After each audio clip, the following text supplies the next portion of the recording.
Gjatë kësaj kohe, Mojsiu ende për disa ditë, bashkë me shokut, jo larg e Pirit, dhe s'po jepej dot karar, se shrukta mjerti, për shkak se nga turpi mathej kërdia që pësoi, I kishte vdekje dhe kthehej në Konstantinopol, dhe ti dilte Tiranit përpara. Të ndërmerrte ndonjë veprim tjetër kundër armikut, për t'u shfaqsuar së paku, në mos për t'u larë për fatin që pat, s'ja lejonte as numri I pakët I forcave, as zemrat e ushtarëve që I kishte lënë. Megjithatë, derisa ati vetë si mungonte guximi tepër I madh, vendosi më në fund të bënte për këtë një provë më të vetët. Dhe ja filloi fjalës, shumë gjëra të cilat besohet se s'mund të arrihen në asnjë mënyrë. Arsyetimi apo trimëria mbarohen zakonisht nga ndonjëherë me anë të furisë dhe si të thuash rastësisht. Për të mundurit vetëm një shpëtim ka, që të mos mund të kenë asnjë shpresë shpëtimi, veç se po të fitojnë. Burrat trima duhet të paraqiten që ta lajnë një turp kaq të madh, ose me një jetë të ndritur, ose me vdekje të latishme.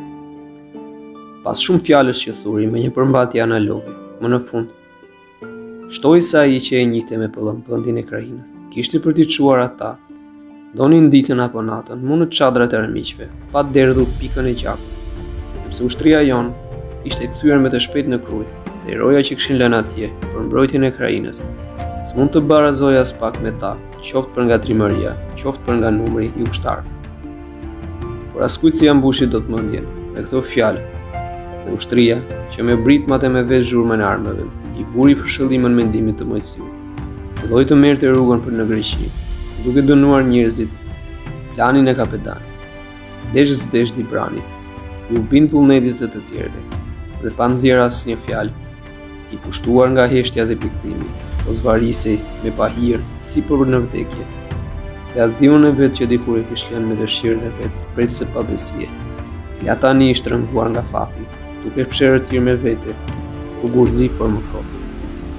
Që nga largimi I tij prej Bizantit, e gjersa u kthye, kishin kaluar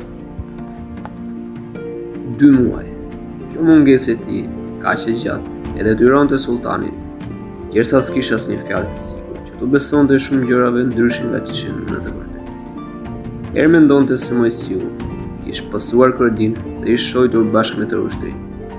Herësa I vetë ishte shëndosh e mirë, kurse ushtarët e tij ishin tradhtuar, apo se ai ishte përleshur, siç e kishte thënë, një me Skënderbeun, dhe ishte vrarë nga dora e tij, ndërsa forcat e tjera ishin pësuar të njëjtin fat, apo ishin dorëzuar armikut nga Afrika. Ersa I fitimtar prej asaj lufte dhe I shtyr nga dëshira për të shkretuar e robëruar pjesën tjetër të krajinës. Po vazhdonte fitoren e po gadiste skeptrin që I që premtuar.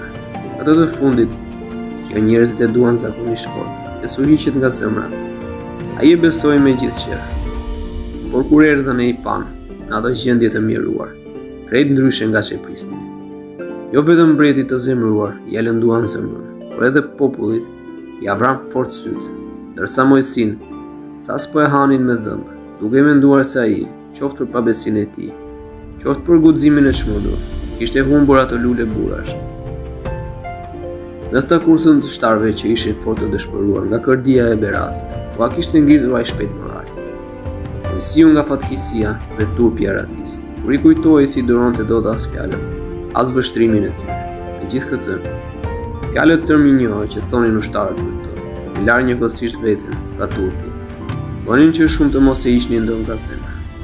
Këta vërtettonin se ai e kishte kryer me shumë kujdes detyrën e vet, edhe si ushtar, edhe si kapetan, dhe se askush më me ngujnë se ai, si përpjekur për të arritur më këmbur fatin që po të përkulej.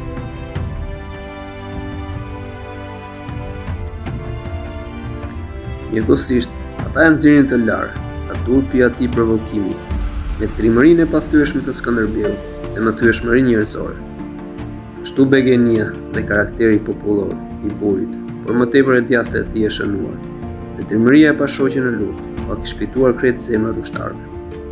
Këto stolira, veçanërisht turqit, kanë zakon t'i duan edhe tek armiqt, aq sa kur fati I luftës u shtjen në dorë, si shtoth ndonjë burr trim si rob, lënë më njanë më shpesh ndonjë nga ndëshkimet e zakonshme. Përkundrazi, ata tregojnë shumë më të rept kundër frikamanëve, të cilët si të padënj por të ushqyer vetëm sa për të harxuar kot të mirat e thjellët. I quajnë gati të dobishme që të zhduken nga faqja e tij. Sultani si e mundur me asnjë arsye të bindi, sa duhej për të mos kërkuar me ndonjëfarë mënyre nga i pafajshmi dhe i pikëlluar i shpagim për humbjen në fjalë dhe për hidhërimin e vet. Gjithsesi kërkonte falje dhe e merrte përsi për tërë fajin e asaj ngjarje. Ai s'deshi as ta dëgjonte, as t'i japinte veshin, si mbret që ishte. Përkundrazi, urrejtja e bijshme e sultanit, ka më njerëzore, do të kishte shpërthyer shpërvdekje purëse mbi kokën e burrit, sikur disa purpurat nga më të afërt të mos ja kishin hequr mbretit mërinë dhe këshilla mjaft të urta, duke thënë se dënimi i tij do të ishte njoftohje për të gjithë të tjerët në të ardhmen. Në këtë mënyrë falja nxorë me lutje për mojësiun, duke anulluar çdo kërkesë për dënimin e tij me vdekje. Por megjithatë, ai mbeti aq fort i përbuzur dhe në një mospërfillje aq të madhe, sa që sultani zorë se kujdese edhe për ushqimin e tij.